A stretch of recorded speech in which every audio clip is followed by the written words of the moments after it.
Welcome to Hail Varsity Radio, the voice of Husker Nation. Insight, opinion, expertise, with the biggest and best names talking Nebraska across the state. Join the show on Twitter at Hail Varsity and at Schmidt_radio. Call in at 402-466-ESPN or 1-800-825-5865. Here's Chris Schmidt.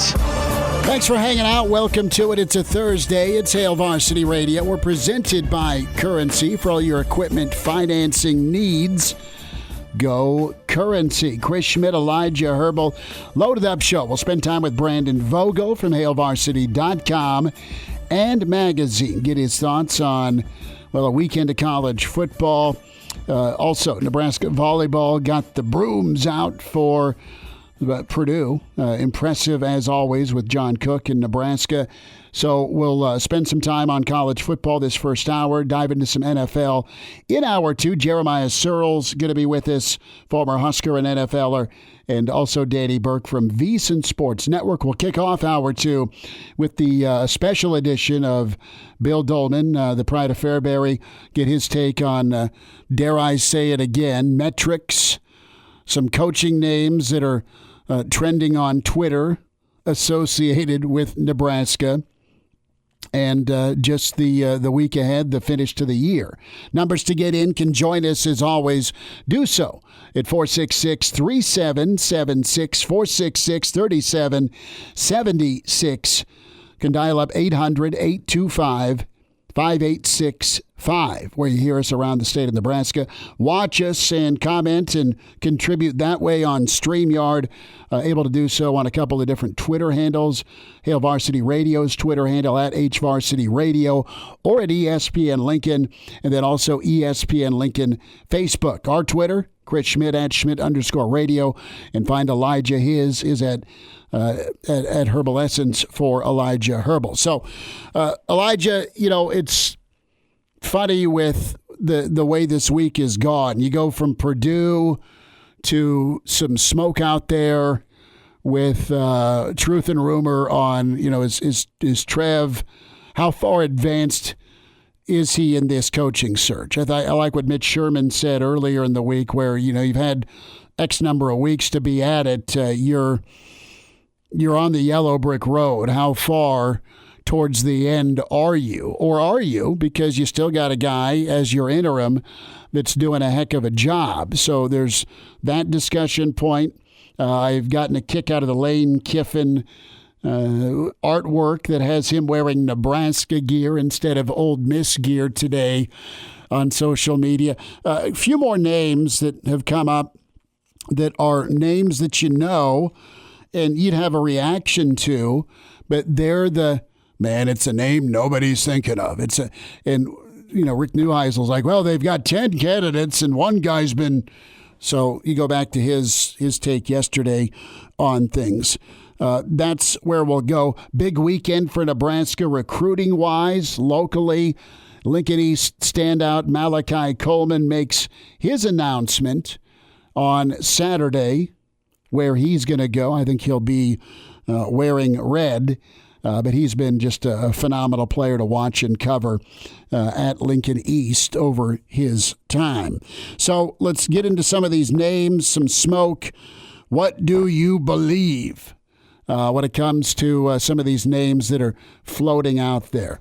What does Lane Kiffin do for you? We talked about the Lane train about a month ago or so, and that's been met with some excitement. That's been met with some caution. And I look at Lane Kiffin. He's going on 4 years, and it seems like 40 at Ole Miss. And what he took over was good. He has continued to enhance. They've been to some big-time bowl games. They've been knocking on that door. They've got a big showdown with Alabama. They get to host Bama here in a couple of weeks. You want to talk about a schedule for Saban. You go from Tennessee to the Pirate and Mike Leach, and then, here's Ole Miss looming for you, and you still got LSU to deal with, and then your hated rival in Auburn. So I look at Lane Kiffin, and Lane Kiffin, to me, if he ever leaves and whenever he leaves Ole Miss, he's had enough rehab time post-Saban and Florida Atlantic, then Ole Miss, to either go back to the NFL or command a job that's easier to win at, that you're more appreciated at. I don't think they're going to run Lane Kiffin out of town for a 6-6 season at Ole Miss. There might be some grumblings, but I think it's a safe spot to be appreciated. And I think that's important to coaches. Lane's had too much turmoil in his career with the one and done at Tennessee, the tarmac firing at USC, getting whacked by Al Davis like it's a Goodfellas scene. That's 2 days in a row we've had the Joe Pesci Goodfellas walking into the poker room. Closed casket. I think Lane, if he's ever going to ditch Ole Miss, he's got a good thing. He's got a good recruiting base. He makes a ton of money. NIL's very real. It was probably very real before NIL existed at Ole Miss. You took what you freeze left, and you're able to go get elite ball players, and no one's mad at you for not beating Bama. They want it to happen eventually, but no one's mad at you for finishing second in the SEC West. Brutal division. Mississippi State's good. Ole Miss needs to be in contention. Auburn's going to be the worst team in that division. They played for a national championship less than a decade ago. LSU's not far removed from a title. They're in transition. You finish fourth in that league, you've got a top 20 football team. But what's good enough versus jumping to a spot like, what are some of the elite jobs? Let's talk fit. And I know you've got Monty Kiffin, you've got the history in Nebraska, you've got Lane Kiffin being born in Lincoln, grew up in Minneapolis, right, when his dad was the D coordinator for the Vikings for so many years before he went down to Tampa.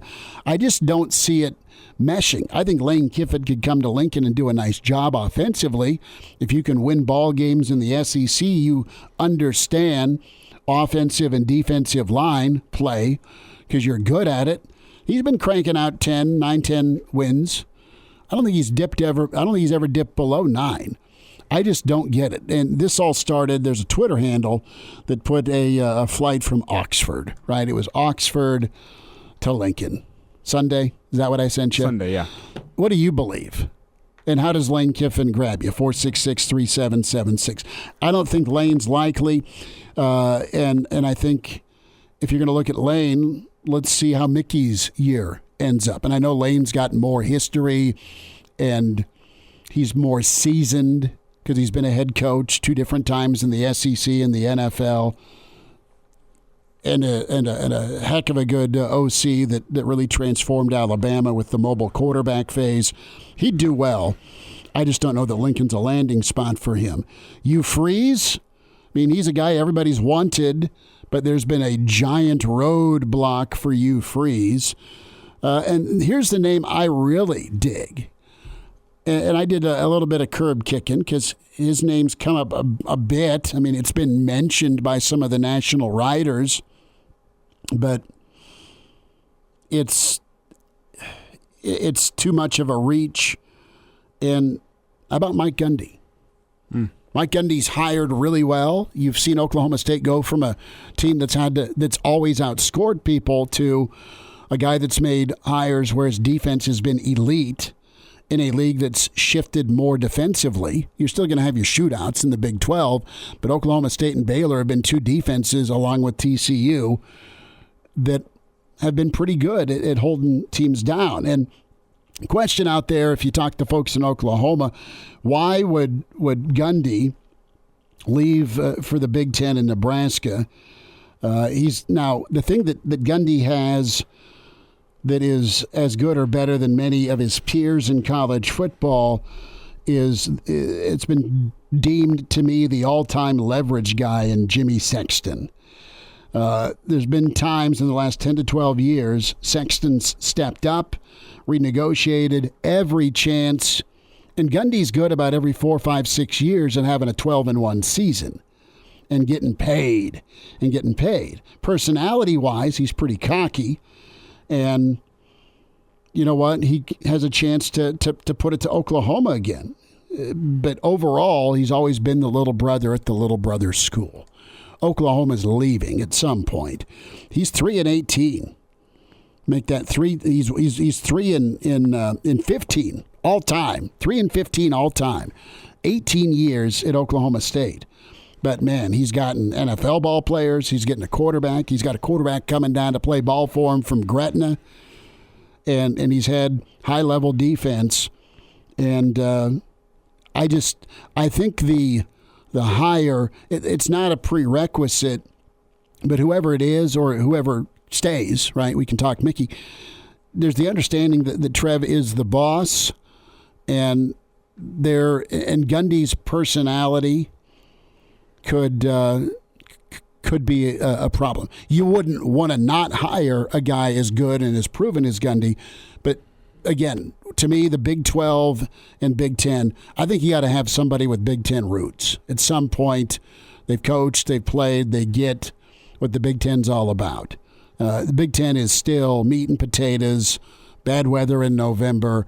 It's stopping the run. It's running the football. Gundy's teams have shifted towards that. They've been able to be high flying through the air or ground and pound with their tailback Chubba a couple 3 years ago. They adapt. They get some great dude that no one's heard of all places, Stillwater, and they kill it to the tune of 10-3 at worst. At worst, they haven't beaten their rival, and he's recruited really well because he's so close to Texas, and he's not typically in that conversation of top 5 or top 10 recruiting classes, like Oklahoma, like Texas. He's gone the route like Texas Tech under Leach or Oklahoma State. They find their niche. They find their fit.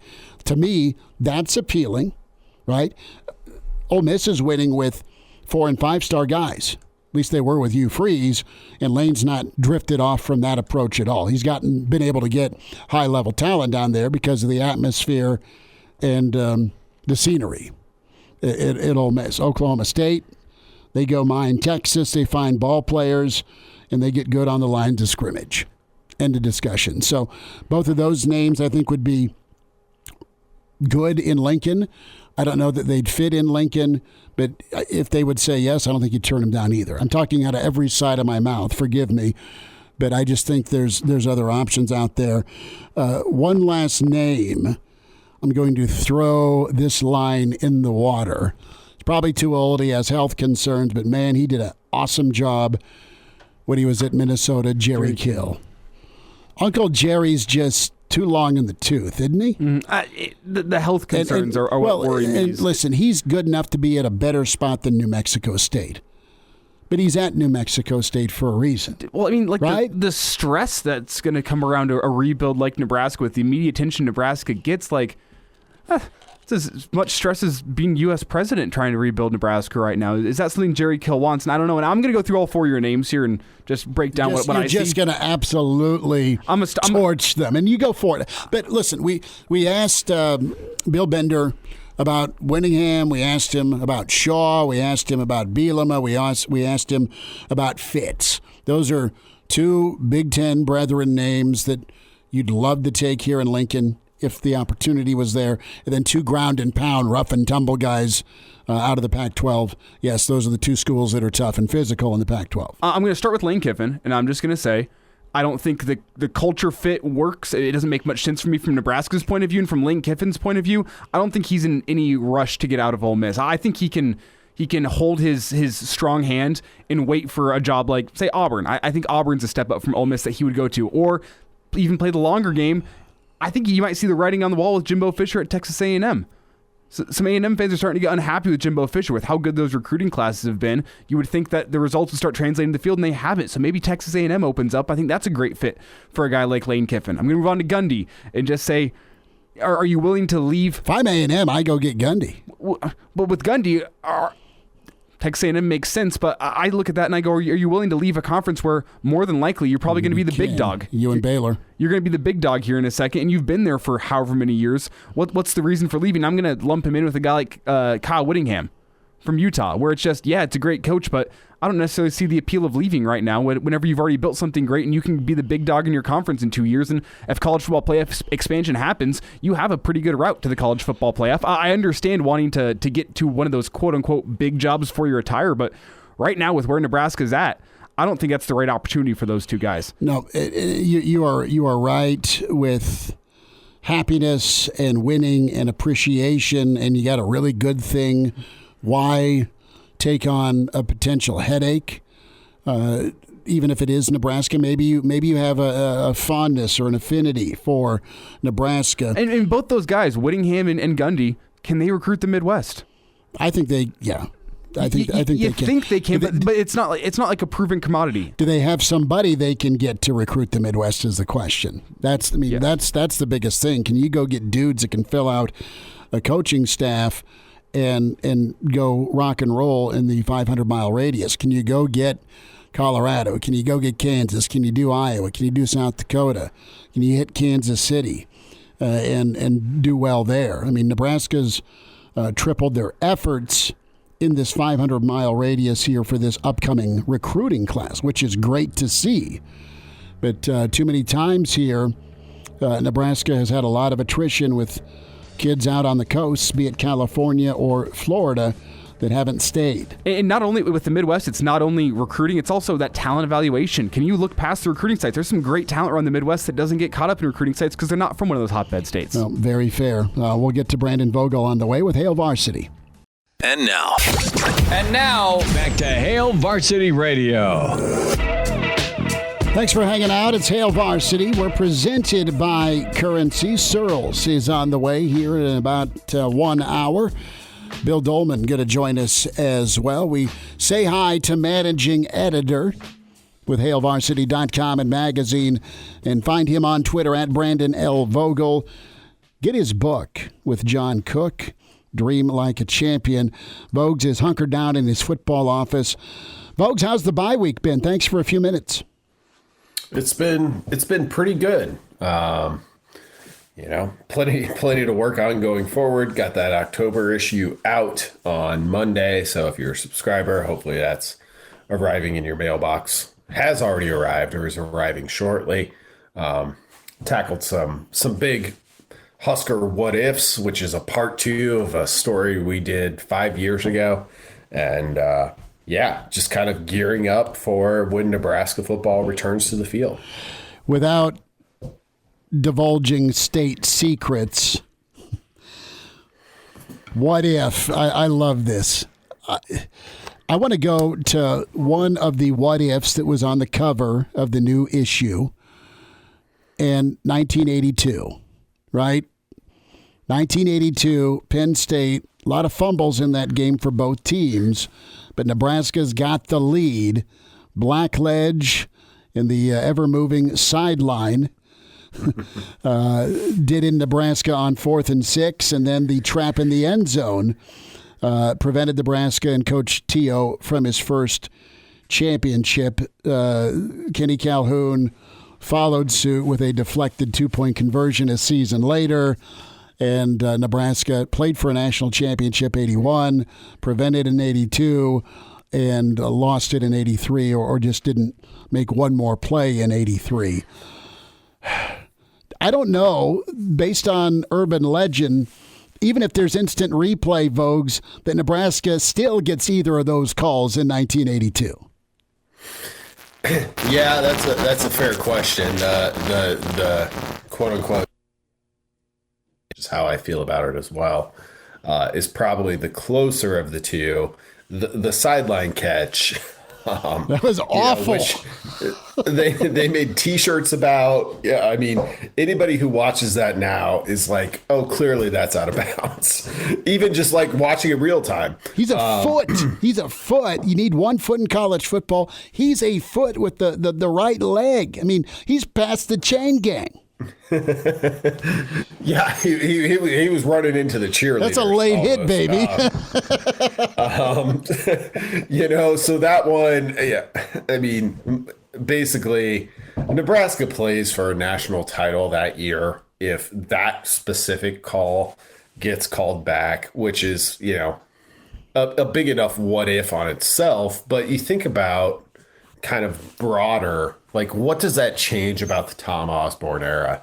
And honestly, like, it changes a lot. Well, assuming Nebraska would go on to win a national title in 1982, because for how long after that did we have the narrative of like, oh, Nebraska's really good, like they're perennial top 10, but they just can't get over the hump. You wait until 1994 to get over that hump. But it also changes things from the 1983 season, where so much, I think, in retrospect of Tom Osborne's era is defined by the decision to go for two. So if you've already got a national title at that point, does that, one, change that decision? But two, it definitely changes the magnitude of that decision. You know, he still goes for two. Next time we talk to him, we'll say, hey, hypothetically, had you not gotten hosed in Happy Valley, you'd still have gone for two against Miami. And T.O. wanted to beat Captain Kangaroo. All right, not just to cap off an undefeated season and those seniors, but the fact that dude was in a helicopter and landed at midfield for his own press conference. Right? A little showmanship there from old Howard. Well, what I wonder now is with those coaches, you always see them up in the box or even on the sideline with like that little analytics cheat sheet. I wonder what that analytics cheat sheet would say about going for two nowadays with the game in the line like that. Oh, yeah, that's kick it. Yeah, I mean, that's an interesting one because like those analytics cheat sheets would not have had the like, well, if you just kick it and tie, which is something people are somewhat used to in 1983, the votes are probably going to go your way. But it would be interesting to know like what the kind of in a vacuum sense, like this is the most strategically optimal way to do this, because like our discussion about that now, our discussion about it then, is totally removed from that. So it's an interesting question. And to Chris's point, I agree. Like it wasn't just Nebraska versus upstart Miami. It was a clash of cultures and like, here's how I think about things and here's how I do things. And here's how Howard Schnellenberger thinks about things and does things. And that's fine. Like, as you saw, you can win doing it both ways. But at some point, if you're Tom Osborne, I think the impetus to take a kind of moral is the wrong word, but it's close to it. Take a moral stance of like, here's how I think this should be done is probably too strong. T.O. would have gone for three if he could have, right? Because two wasn't enough. And that goes back, presumably, to Schnellenberger and being a Bama assistant under the Bear, and all those times Devaney and Osborne got to go take on Bear in the Sugar Bowl. Again, similar situation where you're right there for a national championship. They should have just put in overtime starting in the 1970s. It would have been fine. Brandon Vogel's with us from HailVarsity.com and magazine. This is a complete offshoot, but while we're talking overtime, Vogues, do you think that college football should go towards an NFL system of overtime, or do you think the other way around, NFL should go to a college system of overtime? I love the NFL college OT. Because I've been saying for a long time, it doesn't make much sense to have the two highest levels of the game play two different overtimes. I think one has it right, but I'm just not quite college sure which has it right. I love college. I like everything about college except that new stupid 2-point rule. Yeah, once you do save time. Give me more 74-72. Give me the overs. I would like. I love college football and watch as much college football as I can, but I need my own analytics cheat sheet each time a game goes to overtime to just be like, oh wait, how does this work again? Like, when do you have to go for two, and when does it start becoming only 2-point conversions? So that part of it's not ideal from the college perspective. That said, the old way, which was really borrowed from high school, and I think the state of Kansas was the first high school level to you start on your 25. This is what happens, and you've got that. I prefer that because it's action only, which might be the argument against it overall, because with the NFL method, it's like, okay, we couldn't settle this in 4 quarters. We're just going to play more football. But I don't know. As a soccer fan who's made peace with penalty kicks, which again is a way to settle a game that isn't really true to the game itself. I think I favor college's method, but it needs a couple of tweaks. Well, watching the most recent Broncos overtimes games, I would love to have some sort of change there because that's been painful. And Elijah even watched it through a cracked TV screen, which is even more impressive. Vogues, Lane Kiffin, smoke around Lane, at least through the Twitter trending discussion point of a flight from Oxford to Lincoln. What's your take on Lane? Fit and doability. Could he win in the Big Ten? Yeah, it's an interesting one, and I think this is one where we look at the SEC and the Big Ten as heavyweights in college football right now, and the style of play isn't that much different. So I think there's always going to be a natural hesitancy to somebody coming to the SEC and winning with offense first, because no matter what football you're talking about, in my mind, it's really about line play and how good can that be. And that's true, but you don't have to be defense first. And I think that's what Lane Kiffin is showing a little bit at Ole Miss. So for that reason, I think he could succeed in the Big Ten. Would it feel like a curveball? Would it feel a little wacky? Yeah, it would. And I think he's fine with that. So it's interesting because he's one of those coaches that I've kind of like put off to the side as I drill down. Consider fits for Nebraska and like all of this stuff. Not just fits for me like personally, but fits of, is this somebody they would realistically pursue? And with Ole Miss at 7-0, I don't see how you couldn't, if you could have that conversation with him, at least see. In my view, Lane Kiffin really turned a corner from that Alabama stint where he got a lot really fast, really early in his career, and he was a little bit off-putting, and he's, he hasn't changed. He's turned that into a brand at Ole Miss. But I do think he has modified some important things, and understands what it takes to win at this level. And you look at Ole Miss, I think they've had back-to-back winning seasons in the SEC once since the conference expanded in 1990. He's already had two. Now, one of those was a pandemic year, but at 7-0, it seems likely they're about to add their third one. And that's pretty tough to ignore. He's been at worst top 20. At best, he's been hovering around that top 10, top 15. Vogues, I'm up against it. I have a minute. I need to ask you about another name, and I need to ask you about Nebraska volleyball. Can we get a little bit of 5 minutes on the other side? Is that okay with you? Yeah, absolutely. Vogues is like, no, computer's breaking up. Can't do it. No. God love him for his patience. Brandon Vogel continues with us. We are going to check in with Bill Doleman as he is making a roadie back to Donkeyland. We will catch him before he crosses the border. We will not ask what's in his trunk next Monday when he comes back. Reminder for you to buckle up. Use your seatbelt. It saves lives. And it prevents injuries, but only if properly worn. Buckle up. This message from the Nebraska Department of Highway Safety Office. Your reaction can email in chris@hailvarsity.com or find us on Twitter. A lot of Twitter discussion about Lane Kiffin. What do you think? The old Lane train. Choo-choo, baby. You think that could work? Shut up, Schmidt. It's Mickey's team. Totally hear you. He's doing a hell of a good job. More with Brandon Vogel. We continue. Hail Varsity presented by Currency. And now, back to Hail Varsity Radio.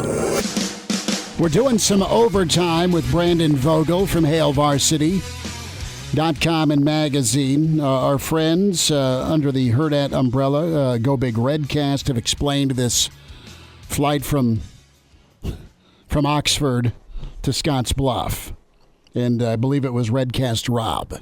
Well, yeah, it seems that the flight it started in Denver, that's where it originated from, and then stopped in Scotts Bluff, and then stopped in Lincoln, and then stopped in Oxford, and then went to Jackson, Mississippi, and then came back following the same route. Sure. So could this be a recruiting visit? Could it be a recruiting visit where you stopped and talked with Lane Kiffin? There's a lot of different things that could be happening. I mean, Brandon Vogel is a proud Western Nebraska man. The I-80 Preview is his podcast you need to listen to. I mean, maybe Lane Kiffin's looking for homes in Scottsbluff. Well, it's God's country. I mean, Western Nebraska is phenomenal. I love it.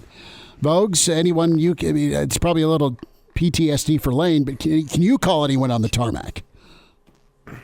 No, maybe when it stopped in Scottsbluff, because far out west in Nebraska, and inevitably I know somebody who knows somebody who knows somebody. It's just a matter of figuring out the path of where to get there, to get to the person who knows something. But that is that's a surprising flight path. I will say that. Play a round of golf out in Scotts Bluff, hit Ole's, and stop by the Brandon Vogel home. Well, the way I'm seeing it, though, is you have a commit from Scotts Bluff and Brock Knudsen, so does it not make sense that you're stopping or maybe even picking him up and taking him down to Mississippi to go visit another recruit? And that seems a little crazy to do on a Sunday, but I don't know. The stop in Scotts Bluff, considering you have a commit there, makes me think this is some sort of recruiting. It is. You're recruiting the next head coach. Vogues, let's go diva here. All right, you're going to sit down and you're going to meet face-to-face with your AD. What outlandish spot in the world would you pick? It was a bar that Hemingway used to drink at. That's where the Moose went to get the pirate. T.O. asked McBride how he likes his eggs. They had a coaches convention. Let's go to Denny's. Okay? On a napkin, it's agreed to. It was the Denny's in whatever town the coaches convention was being held in 76. Where would you pick? Where would Brandon Vogel want to meet secretly? Well, speaking of Scotts Bluff, it's only 60 miles away. I would probably choose, even if I were Lane Kiffin and worked in Ole Miss full time, but I was going to take this meeting, but was still from Hemingford, Nebraska, where I am from. I'd probably choose there because that's not going to end up a lot of people's radar. You can fly to Scotts Bluff. There are no direct flights from Scotts Bluff to Hemingford. Breaking news. No airport in Hemingford. You can maybe hitch on with a crop duster to get over there, but I'm thinking anywhere in the old hometown would be pretty safe. And symbolically, if I were a football coach poised to make between probably $6 and $7 million a year, I would that's where I would choose. I would want to sign that contract or at least agree to it verbally there. Well, I mean, I'm sure we'll get to volleyball here in a second, but I'm sure we'll talk to Bill Doleman. We'll ask him the same question. I have a feeling he's going to say, you got to go somewhere where nobody follows college football, and therefore you go meet him in Boulder, Colorado. Yeah, Bill will come off the top rope with 2 steel chairs on that one. You know what? I would call Seth and Gregor's. We got a 1 a.m. meeting at the bar. We need the bar. That's perfect for Lane Kiffin. He'd love that. He'd buy all around, dude. Who's this old guy in a visor? Shut up. Keep your eyes towards the ground. Vogue's a sweep. The brooms were out. Husker volleyball. Who can challenge Coach Cook and crew? Well, we might find out in about 6 days. They've got and before that, they've got a road trip to Illinois, which, with the familiarity of Chris Thomas and the head coach of Illinois there, you always know that they're probably going to put up as good a challenge as anybody. But you look at this and, Nebraska is just kind of rolled from that first loss against Stanford, still only a game up in the loss column over Ohio State and Wisconsin, which Nebraska has already beaten Ohio State once. I think it still comes down to, we'll find out a lot, I think, on that next Wednesday road trip to Wisconsin. And the Huskers see the Badgers again after that. But it's, at this point, at risk of sounding foolish here on October 20th, but by the time we get to the end of the season, things are looking pretty good for Nebraska volleyball, and it's going to be a tough conference. And you go through a conference as tough as the Big Ten, the NCAA tournament's going to be its own separate challenge. So a lot can happen. It only takes one match to end your season, but so far, so good for Nebraska, despite a lot of lineup changes. This is, in all sincerity, a mature question I'm asking, but with Wisconsin's off the field issue, do you see that derailing their focus? No, I don't think so. I mean, they've built a really strong program there. For as good as Nebraska has been over the last 3-4 years, like, it's pretty hard not to give the title of best team in the best volleyball conference to Wisconsin over that stretch. So I think until I see more, until I see a reason to doubt they'll be able to come through, it's hard not to go with the Badgers. And Nebraska's right there. Nebraska has a better record. It has arguably played better throughout the season, which it should have. I mean, Wisconsin lost some really, really big players from a year ago. And that being the case, Nebraska started where it started in all of the preseason polls. So, but you still got to go there. You still got to beat them. And it's been a while since the Huskers have done that. 90 seconds to wrap up how we started, and that was coaching search. Gundy. How's Gundy grab you, real quick? Pretty tough to argue with. The fit doesn't seem the most natural to me. He has used a lot of interest in him over the years to get paid bigger and better contracts at Oklahoma State, which if any of us were in Gundy's spot, it's maybe the same thing we would do. So I don't say that as a negative, but it's one of those guys, we look at the Big 12 and see a bunch of people who could be potential fits for Nebraska. And he's one who doesn't pop up probably often enough. When you really drill down to his record and what he's done there, it's pretty tough to argue with in my mind. Brandon Vogel, extra time, double overtime with the college football rules. He went with us here a couple of segments at Brandon L. Vogel on Twitter, is where you follow him. Read him with HailVarsity.com and magazine. And the magazine, the issue that's in your mailbox, or hopefully soon to be in your mailbox, the What If game. Pretty awesome stuff. HailVarsity.com/subscribe. Get the magazine, get the digital coverage. Vogues, we'll check in with you a little bit later this weekend. Thanks for a few minutes today. Yeah, thanks. If it had been any longer, we would have had to start just going for two exclusively. That could have got messy. You're like, get me out of here.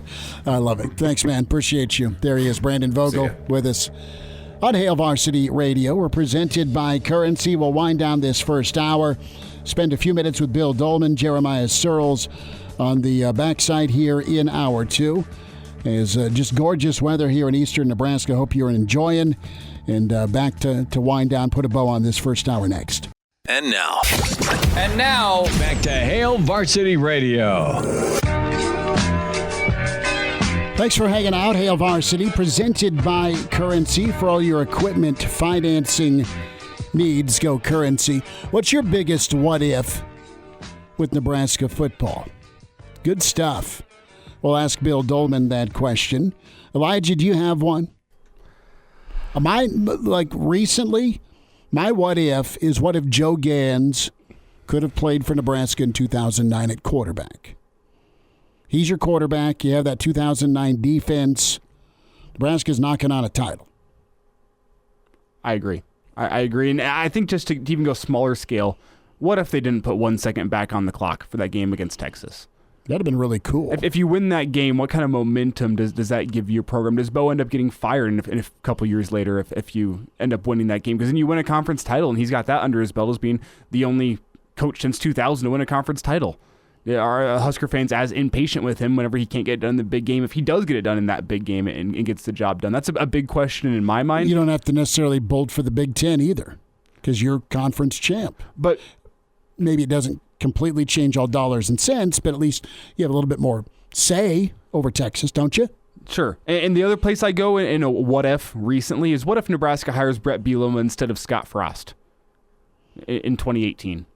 I guess I think they went after the pig farmer instead of Riley, and they settled for Riley. I think Eichhorst tried to go get Bielema. But then he was gettable after you let Riley go. And I know Scott Frost was the sexy hire, and it was the hire that made sense to everybody, and everyone thought it was a home run. But what happens if you decide to go with the guy who knows the Big Ten, the guy who's got more experience there? What if you go hire Brett Bielema? Where is Nebraska at right now? And that's another big question in my mind, because that was kind of the name that people went to if it isn't Scott, if Scott ends up taking a bigger job at, say, Florida or wherever was open that cycle, does Brett Bielema become the next guy? That's a huge question, too. If Florida hires Frost, where does Nebraska end up going? Is it Bielema? That's a big what if, too. Mm-hmm. But it's kind of hard to look back and say what if, because the history is what it is. But that's where my mind goes in recent history. Mm-hmm. No, I think you're right. I think you're right with it. That's or another good one. If we just go simply last year, what if Nebraska beats Michigan State? Does that give them enough momentum to not go 3-9 last season? If that punt goes the direction it's supposed to, you beat Michigan State. That's a momentum building win. Well, yeah, you needed that. You needed that one. You needed the win at some point to finally happen. Something tells me, though, that season still would have gone similarly even if you beat Michigan State, because there were, as we're hearing now, more problems behind the scenes than we even knew at the time. You would have maybe just prolonged the problem. Does Nebraska, if they win that game, do they get to a bowl game last season? Does that prolong Scott by another year? But then I also don't see Nebraska not losing to Georgia Southern this season based on what they built. But does the transfer portal this offseason go differently if you make it to a bowl game last season? Yeah, that's fair. There's some good what-ifs out there, but I don't know. It's hard to dwell on these things. I know, but go get the magazine. Go get the new issue of Hail Varsity, and it's the sequel to their first What Ifs. And the first issue was what if T.O. would have left for Colorado in 1978 after the Blue Bonnet Bowl win against Texas Tech. The old Buffs. Ugh. Man. Nebraska would have cratered, potentially. Hour 2 coming up. Bill Doleman on the way. Sirles also next hour with Hail Varsity. Welcome to Hail Varsity Radio, the voice of Husker Nation. Insight, opinion, expertise, with the biggest and best names talking Nebraska across the state. Join the show on Twitter at Hail Varsity and at Schmidt_radio. Call in at 402-466-ESPN or 1-800-825-5865. Here's Chris Schmidt. Back with you. It's Hour 2 at Hail Varsity Radio. We are presented by Currency. For all your equipment financing needs, go Currency. He is on the road again, headed to Willie Nelson country. We welcome in the pride of Fairbury, NBC Sports, the professor. He is so good. His dog is driving. Bill Doleman with us, at Bill Doleman on Twitter. Billy D, how's the roadie? Where are you? I'm still in God's country, somewhere between Lincoln and Denver, but where I am exactly, unsure. You're taking the interstate, right? Have you hit the arch yet? I am on the interstate. Shaggy was driving for a while. It keeps him from the Macanudos, so he likes a good cigar. So when he drives, he can't smoke them. Well, you have that strict no smoking policy, right? And it's always enforced. Okay, we're going to play the game, the greatest what ifs with Nebraska football. We started talking about it with Brandon. We started talking about it with Brandon Vogel. All right, and listen, it's the issue that just got put in mailboxes with the magazine. And I said, Joe, kind of recently, give me Joe Gaines at quarterback in 2009. One of the discussion points is Penn State 82 in this month's issue of Hail Varsity magazine. Is there a Husker what if that has plagued you or you've thought of? Well, yeah. I mean, what if I hadn't been so good as a sportscaster, or I had been as good and decided I was going to become an athletic director? And what if I had become the athletic director at Nebraska, as was one of my career plans? Then Tom would be probably winding up his, 52nd year as Nebraska's head coach this season. or Frank Solich would still be, finishing up his career as Nebraska's head coach, or we would not have made any of the mistakes that were caused by the 4-year case of the flu back in the early 2000s. We never would have endured the last 20 years had I been the athletic director. But that's, one of those what ifs. Tell me, Bill, what would your game plan have been to keep Tom Osborne from retiring? Well, considering the guy made like $150 when he retired, and Skip Neuheisel was making about $1.5 million, I probably would have made Tom's salary more comparable to the guy whose ass he kicks every time they met. You know how much? How much 1.5? You know how many acoustic guitars and turtletnecks 1.5 million can buy in Boulder? I mean, you think about the coaches that were making $1 million a year 25 years ago, and one of the greatest coaches in the history of college football was making 10% of that in coach's salary. I know he did okay with some things on the side, but he also, split up some of his earnings or his side hustles with like radio and whatnot with other people. I mean, it's just remarkable what coaches' salaries were back then.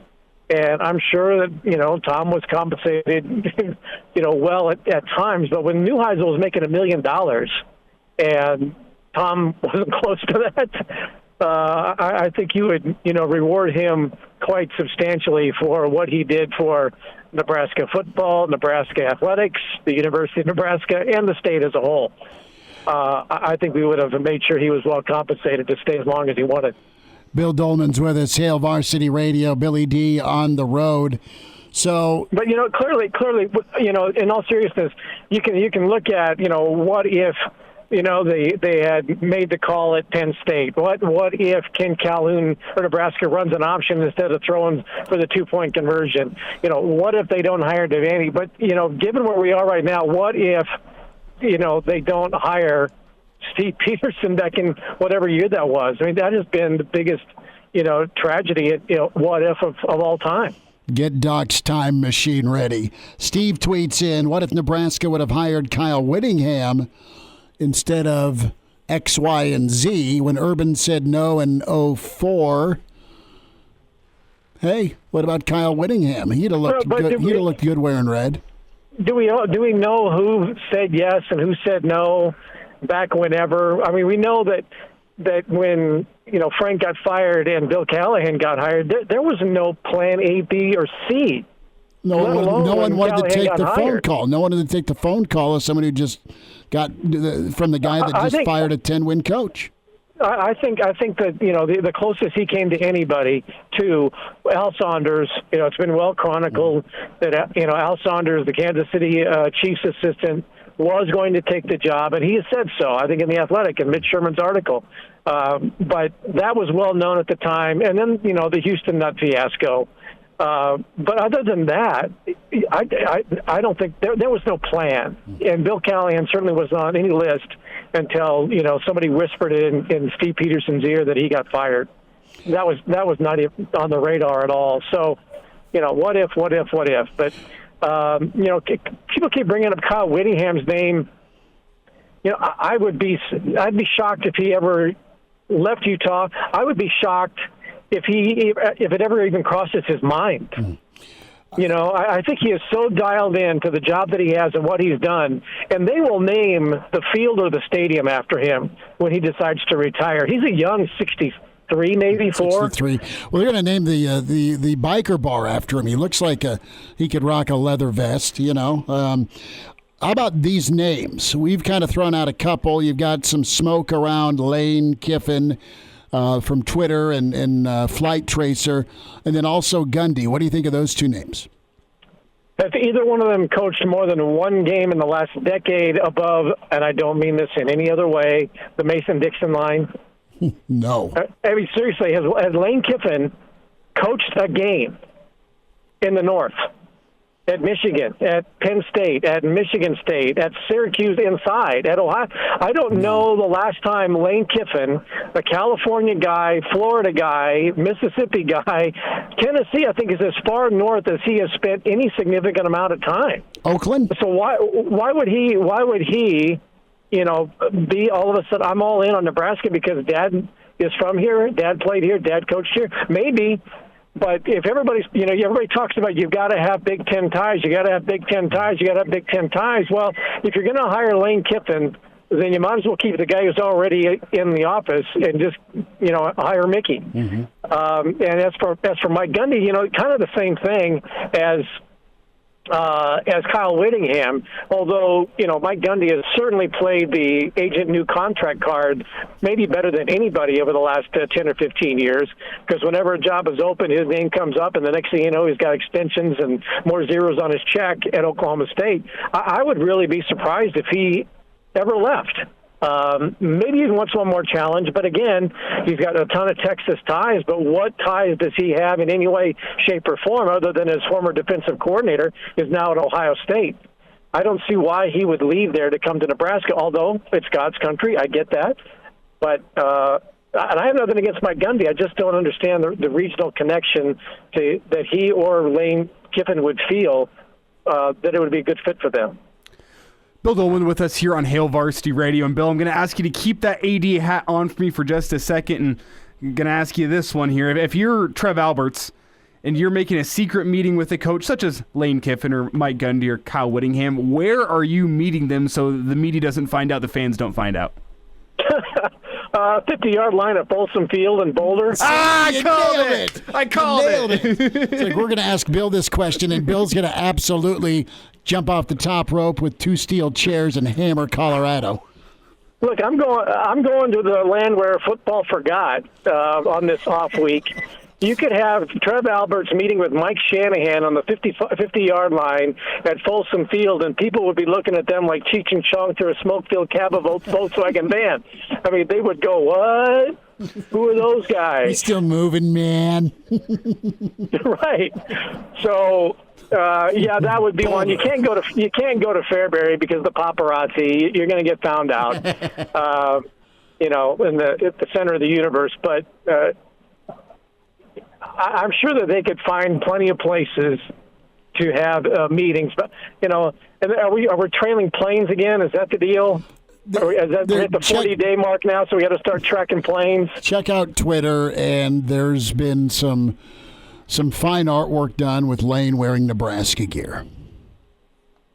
Okay. He might be wearing it and trolling people, Oh, he did. He quote tweeted some Nebraska fans who had Ole Miss stuff on for the CWS, right? Mm-hmm. 5 days ago. But this all goes back to, the kind of relationship that Trev Alberts is going to have with the head coach. And, Lane Kiffin is proving to be a more mature coach. I think his time in Alabama served him well. He still, does, grab your popcorn and gets beat, 42-7 by Alabama last year, and does some things that show a little immaturity. But he's a good quote guy. He's a good social media guy. But is that what Trev Alberts wants when he meets with him, across the table on Sundays and Mondays? And I'm not exactly sure. And anybody who is going to try and speculate who the guy is going to be has to know the athletic director. And I just don't see Trev wanting to bring, and it's not that he's a sideshow, he's not the sideshow that Mike Leach is in a fun-loving way. And I think maybe Lane kind of falls into that in a little bit, but I just don't think that that's something that Trev wants. He wants somebody that's more closely tied to his personality and his passion for Nebraska. And, I really think that, Mickey is the kind of guy that Trev enjoys working with. Lance Leipold would be, in that category. And there are other coaches that are out there, but I just don't think that Trev wants somebody whose personality is going to overshadow the program. Bill, a thought on the metrics discussion, and Trev hit that head on, but Scott needed the metrics in writing. What's your reaction? I think, a lot was really made out of that, and if you're Nebraska, and based on what we've seen so far on that, it would have been, I think, innocent enough to put that out there and say, here they are, with the asterisk that, okay, you got to win 6 games, you got to get to a bowl game, and don't suck. And I think that, well, who knows if they would have won 6? Who knows if they would have gone to a bowl game? But I think based on what we saw the first, few games of the season, they were trending toward not good. And if that's the that metric was bigger than the other two, obviously it was, then I don't think you really needed to have it on paper or hide behind it. They could have just said, this is what it is, didn't work, see ya, and here's the check. But I don't think it was that big of a deal at all, and a lot of time wasted with the FOIA. Well, the incremental progress weight was the heaviest weight beyond the 6, beyond the bowl game. It was, it wasn't incremental progress. It was, really kind of steps backward. And I think Trev just, read the room of 90,000 people. And, people in Nebraska can, they know what they were watching. And, they know what they were being told. And it was obvious. It would have been obvious if they'd won 6 games and gone to a bowl game that this was a really unsatisfying season. And even though, things haven't gone, 100% since the firing, I think people feel like there's a little more solid ground in the Nebraska program. And people are writing about the difference between Nebraska and Wisconsin right now.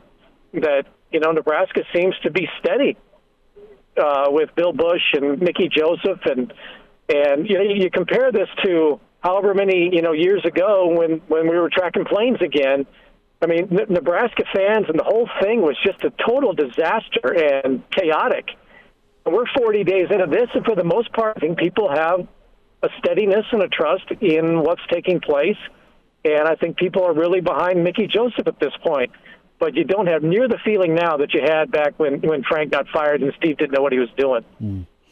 Bill Doleman with us, the pride of Fairbury, NBC Sports, the professor, is headed back to Gummy Land, and will be back with us via stream next week as we get ready for Illinois and the Pig Farmer. Billy D, we want to say drive safe, be well. Tell Shaggy to make sure his Macanudo gets put out as you drive along western Nebraska. And, yeah, he's good about that. Yeah, well, yeah, you mean, and Smokey Bear, right? So make sure you do it. But thanks for giving us a few minutes and taking us along for the ride. Yep, I'm getting close to Colorado, so that means, peace out, brah. There he is. Bill Doleman's hitting the border. Bill, take care. Appreciate you. Good stuff. Good stuff from Bill Doleman. No prediction to give us. They're always entertaining. We didn't want to quite go for a second time. In Nebraska, how would they fare against the bye week? It's always interesting. We should probably bring up why we have Bill on a Thursday this week. Yeah, we are going to do a hybrid show tomorrow. That is code for you're going to hear some current segments tomorrow on Hail Varsity Radio, and you're going to hear some best of segments tomorrow that will include Mike Leach, probably some Charlie McBride, probably some Jeremiah Sirles. Maybe some of the great Huskers from Day by Day when that was released in May. So that's we are going to swing the clubs tomorrow and do a half day. Say less. Huh? Say less. That sounds lovely. Yeah, it's fantastic. The over-under on more golf balls lost or shots of Jaeger from Elijah. He's thinking about it. They're holding still about probably it's a 1-to-1. It's a 1-to-1 ratio. One per hole. He's in his 30s, but sounds like he was born with a stogie in one hand and a brew in the other. Now, say my name. It's Schmitty on Hail Varsity Radio. I got the body of a taut, preteen Swedish boy. Back into it. It's Hail Varsity Radio. We're presented by Currency, our favorite Husker and NFL offensive lineman. He has got his... Well, I'll call him serial killer glasses on. Jeremiah Sirles with us at Sirles71 _HSKR on Twitter. He is in the revamped studio / Husker room. Sirles, good to see you. Always good to be back. I've been watching the Dahmer series. Figured just get real dark in here with the glasses. Too far? Too far. Yeah, probably too far. If Sirles cracks a Bud Heavy, we know it's on. Hey, puts a pork chop on the stovetop. Wow. I love where this is going. Yeah, let's just go to football. Let's talk football. Easy transition. Yeah, somehow, right? Pigskin, right? So Nebraska's got their bye week. We'll get into some coaching carousel. We'll dive into the offensive and defensive line. And Sirles, I want to start with the offensive and defensive line and the topic of development, and from process of scouting to recruitment to signing to, all right, you're in the program. You've lived it, and you've also seen it on the other end now as an NFL agent, where guys that have been developed have that shot to keep playing and continue their career. And as a Nebraska lineman, when we talk development, give us your thoughts on just where and why things are how they are on both lines. Yeah, it's weird for me because I struggle back and forth because I have a lot of respect for Coach Austin and what Greg Austin did and how he developed players. Now, what I really struggle with is you look at our starters, right, and you look and be like, man, they're just not getting it done. Well, usually when that's the case, you have a young, hungry O-lineman behind them that can do things and push them and make things happen. But the scary thing is there's none of that behind this starting, I'd call it 7 guys, right? You throw Bando in the mix, you throw Lutovsky in the mix, and then you have Benhart, and those 7, I think, are like the 7 guys that you could quote-unquote trust out there. And behind that is just a nightmare. And so when you talk development and you talk about what it takes to develop offensive linemen, well, it starts with recruiting guys that you feel have a ceiling or are not hit their ceiling.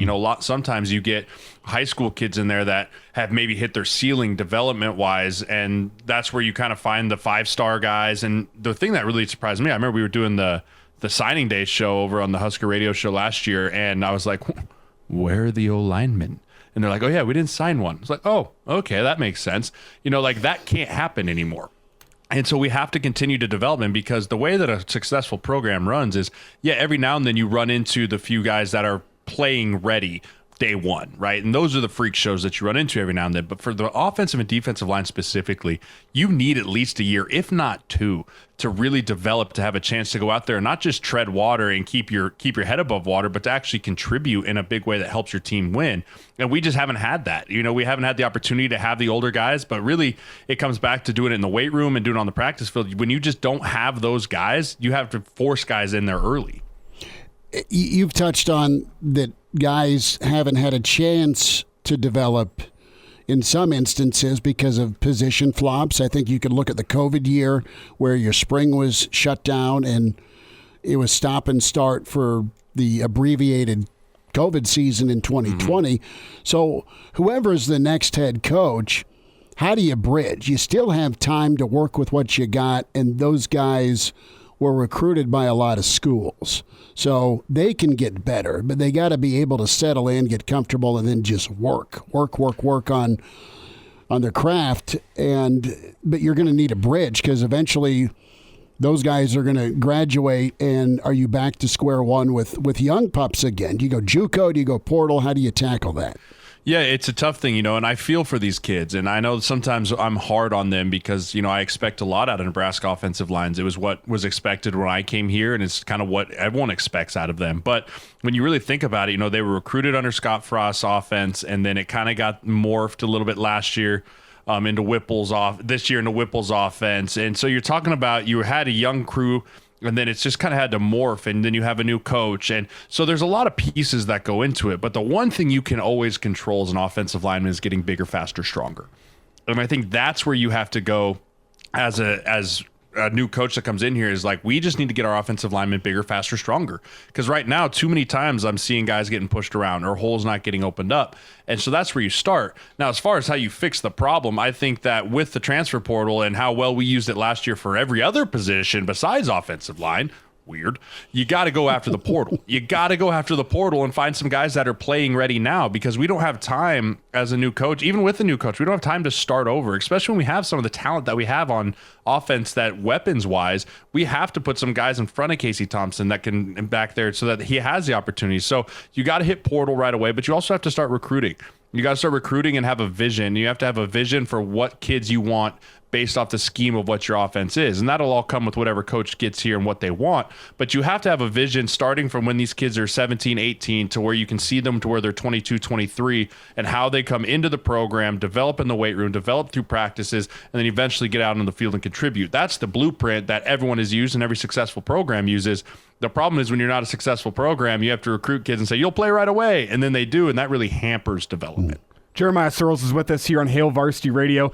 And Sirles, you mentioned that the transfer portal as an aspect that can be used to remedy this, but my question to you is, what draw is there for an offensive lineman to come to Nebraska in the portal? Simply because if you're a proven offensive lineman at the Division I level, I mean, that's a commodity to have, and if you enter your name into the transfer portal, everyone is going to be trying to recruit you. So what is the draw to come to a place like Nebraska where you can look at the offensive lines and see, I mean, for the most part, the starting five, they haven't gotten better during their time here at Nebraska. So what's the draw to come here?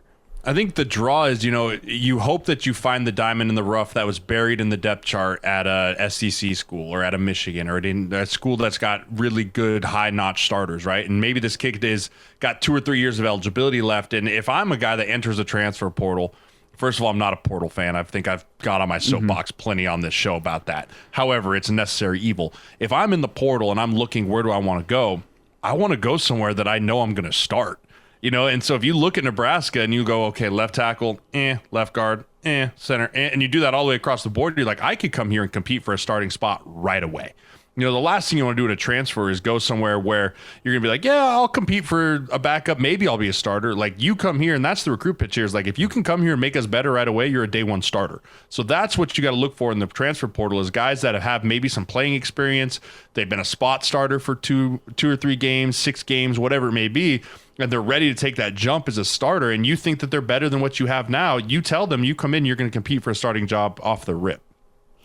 Okay, the name that's got a lot of smoke around it today, Lane Kiffin. Stop. Lane Kiffin.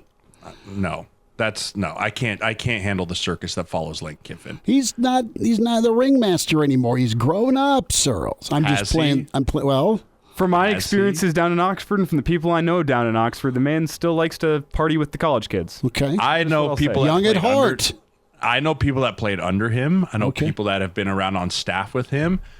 I'm sure he's a really good football coach. But if I'm Trev Alberts and I'm looking at how do we right the ship that has just been sunk and burned and battled and thrown around again, I'm not sure Lane Kiffin's the guy that I'm like, hey, you, resurrect this. I can't see him coming in here and putting his cape on and riding the already circus that has been Nebraska football for the last 5 years. And I'm with Sirles here. It's when you look at the past 5 years, Lane Kiffin is just he's a great football coach. As Sirles said, it's just not the right culture fit for where Nebraska is at right now. And he's erratic. In the circus we already saw for the past 5 years. He's an erratic person. And if there's one thing Nebraska doesn't need right now, it's more just off the cuff. Like, we need stable, we need trustworthy, and we need someone that's going to be here for the long haul. If you look at Lane's last track record, he doesn't like to stick around for either good reasons or bad reasons. He kind of gets ushered out of there rather quickly. He is stable. How long has he been at Ole Miss? Are we talking 6 years now? 4, I think. 4. It feels like forever. Yeah, but I mean, he's not a guy that you see as a long-term solution, which is what I think Nebraska needs right now. So, who's the horse leading the race for you? Bill O'Brien. Okay. I like Bill O'Brien for a majority of reasons. Number one is he's got the NFL experience. He's got the head coaching experience in the NFL or in the college level. He's got the offensive coordinator. He's done it all. He's done it all. And I know guys that played under him in the NFL for the Texans. And you talk a guy that's no nonsense. He show up and people hated him or loved him for it. But I think we need a little bit of that in Nebraska football right now. I think with a swing that we took the pendulum from Bo Pelini to Mike Riley and then kind of back with Scott, it's been this kind of like, hey, man, it's cool. We're all friends. Like, I think we need someone that's going to come in here and crack the whip a little bit. You know, someone that's like, no, like I said, the program is not where it needs to be, and it hasn't been where it needs to be. And I'm the guy that's going to come in with a vision and lay it there at Trev Albert's feet and say, this is what it needs to look like. And if you don't like it, get out of the way, because that's the way it's going. And Trev, I know, is going to give a guy that kind of power, because I think he has trust in the people that he hires to give them that kind of power and give them that kind of reign on the program.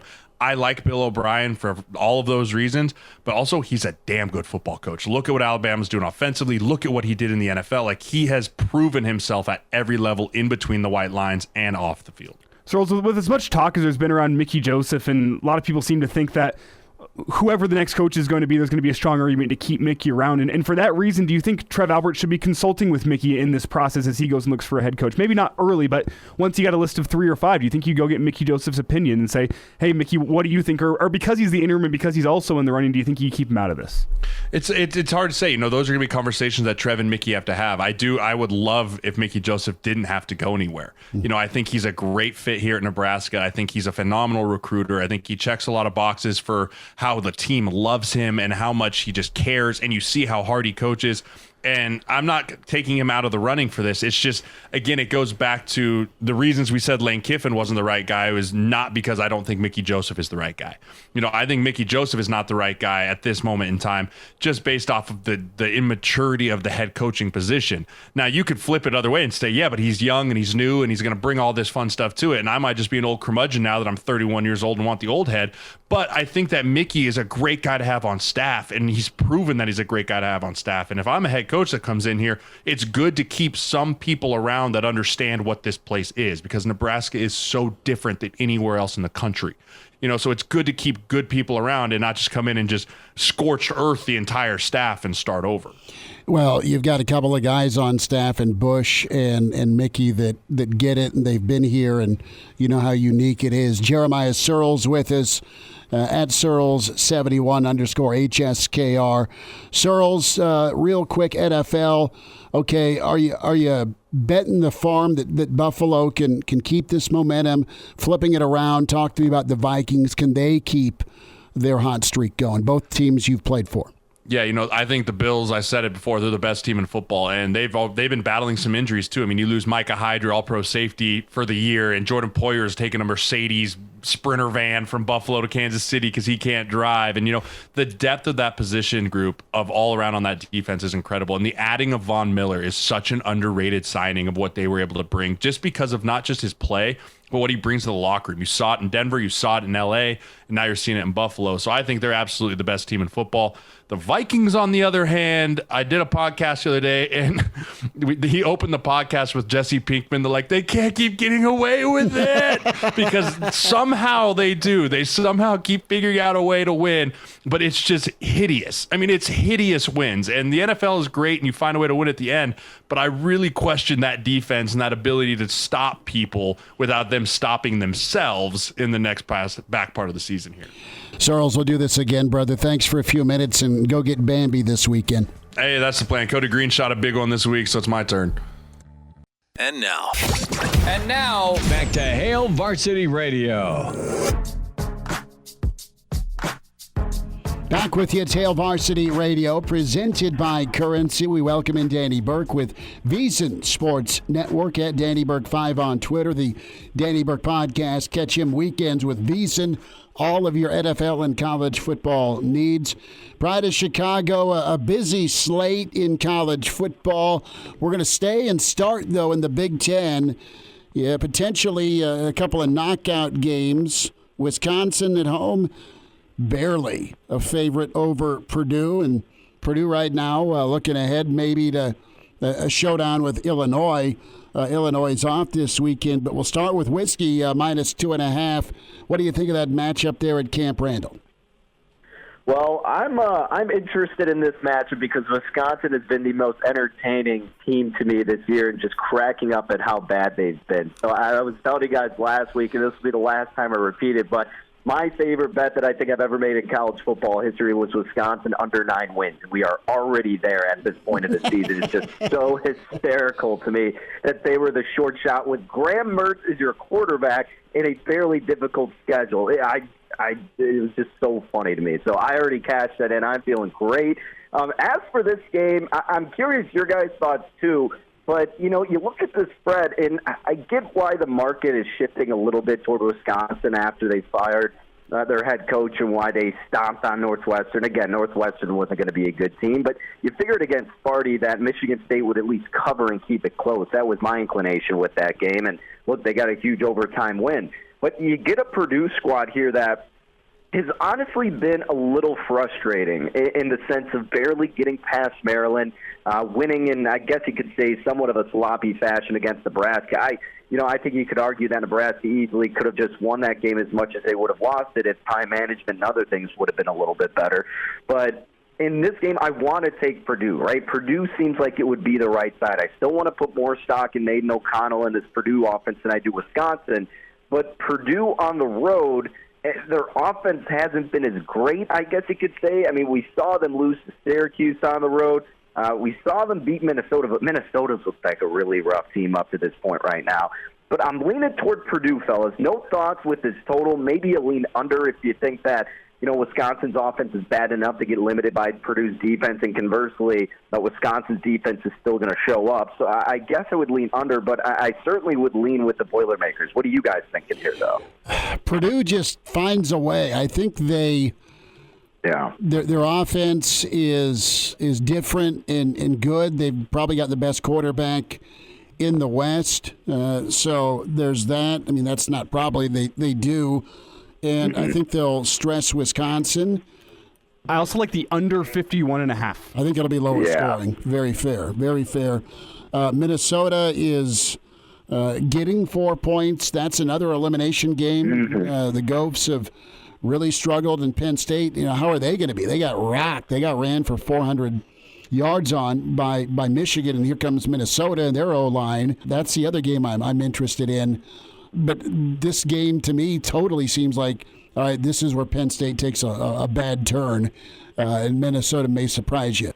Yeah, so I get that thought process in this game. The only thing that would concern me, Schmidt, is that we've seen Minnesota look bad the last 2 consecutive weeks. Penn State is really just, they got stomped on. Don't get me wrong, the offense was terrible against Michigan last week, but, aside from that, they've been fine, right? They haven't had the toughest of schedule, but I still look at that matchup at Auburn, and whatever you think of Auburn, that's still a tough game to win, and not only did they do that, they won 41-12. So I see that Michigan game as Penn State's first real test, and that was a huge one to Michigan after they had been sloppy so much this season. And I, of course, didn't imagine they'd stomp them. I took the points with Penn State, so that was embarrassing. But after last week against Illinois, I'm looking at this Minnesota team and P.J. Fleck, and I'm like, how can I trust this team anymore? So I get because the spread's over the key number of 3 that you would maybe gravitate toward taking it. But I feel like Penn State pulls this one out. They can still salvage everything in their season right now. And I know that Minnesota's only have 2 losses, but 2 of them have come against Big Ten opponents. So, one of them was Illinois, and then the other Purdue, who are going to be ahead of you in your division.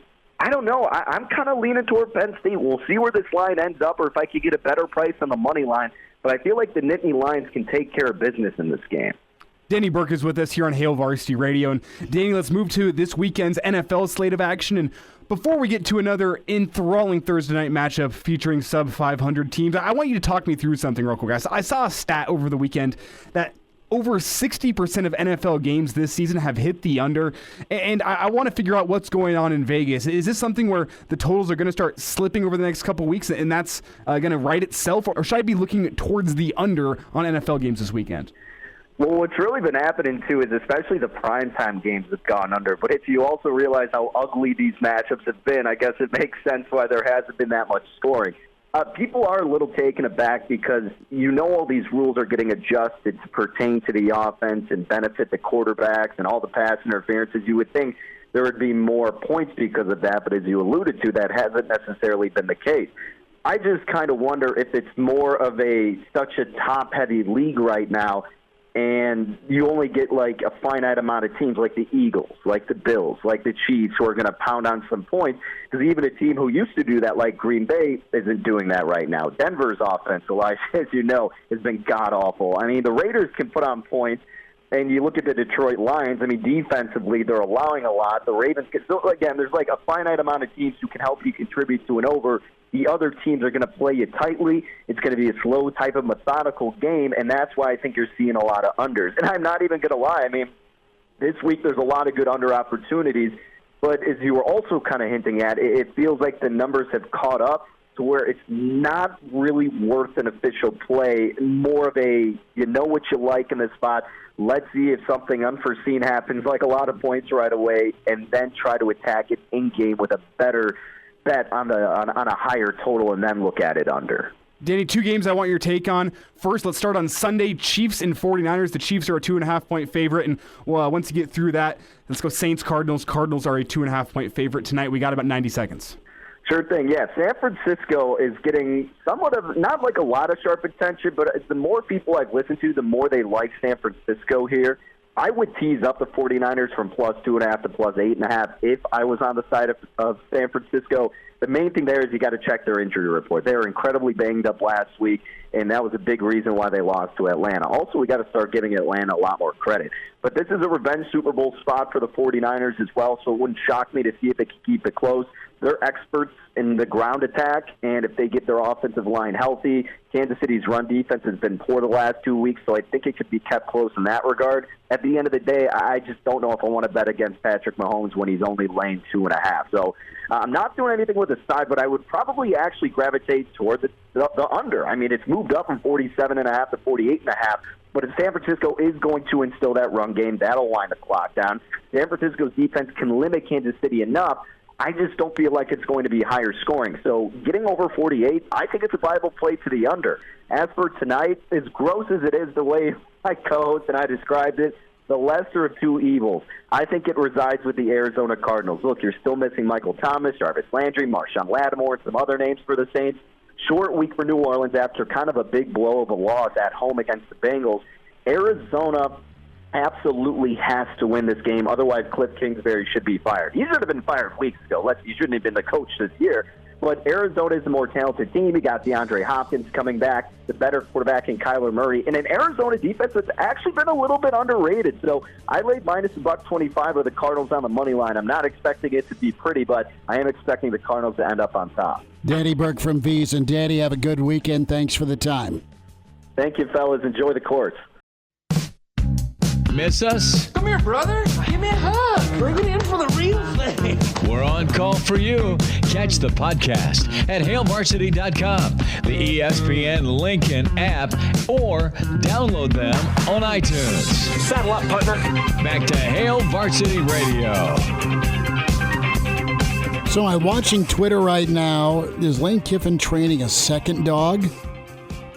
If so, is Juice happy about that? Why is this dog wearing a red bandana?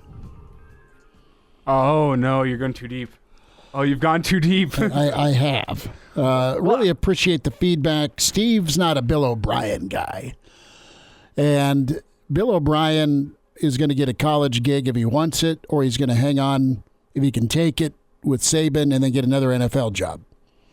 Well, I know he said last offseason in relation to some job speculation around him, and obviously you don't want to make your employer unhappy. He said he wanted to fulfill his contract at Bama because he appreciated Nick Saban kind of taking a chance on him, giving a chance to get back into the college game, and said he wanted to fulfill his full 2-year contract that he signed at Alabama.